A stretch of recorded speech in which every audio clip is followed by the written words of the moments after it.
Menko Polhukam Mahfud MD gusar dengan aliran pengungsi Rohingya yang belakangan semakin banyak masuk ke wilayah Indonesia. Dulu, kata dia, soal pengungsi Rohingya ini tak heboh-heboh amat. Dia mengemukakan, kalau dilihat dari aturan beberapa tahun lalu, menyebutkan bahwa agar pengungsi Rohingya ditampung.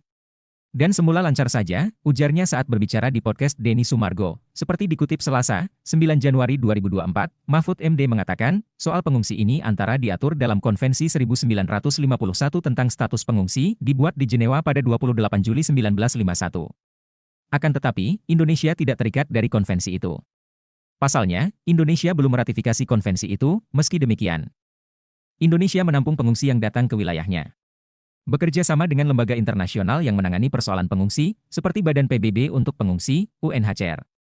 Semula berjalan baik-baik saja, bahwa pengungsi yang datang untuk transit itu masih bisa untuk ditampung seperti di Riau, Aceh. Belakangan muncul keberatan-keberatan dari masyarakat tempatan seiring dengan semakin banyaknya pengungsi Rohingya masuk ke Indonesia. Rohingya itu awalnya ke Indonesia hanya untuk tempat transit guna pergi ke Australia, maka demi kemanusiaan, ditampung dulu. Terus kenapa sekarang makin banyak? Kata Mahfud gusar, Mahfud menyampaikan ke masyarakat bahwa biaya makan dan lain-lain itu dari PBB.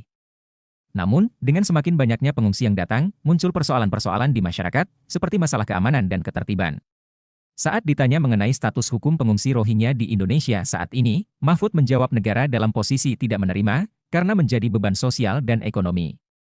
Demi alasan kemanusiaan, para pengungsi hanya ditampung sementara sebelum diberangkatkan ke negara tujuan atau dipulangkan ke negara asalnya. Indonesia cenderung untuk tidak menerima, karena jadi beban sosial bukan ekonomi. Yang jadi bebannya itu, kata dia,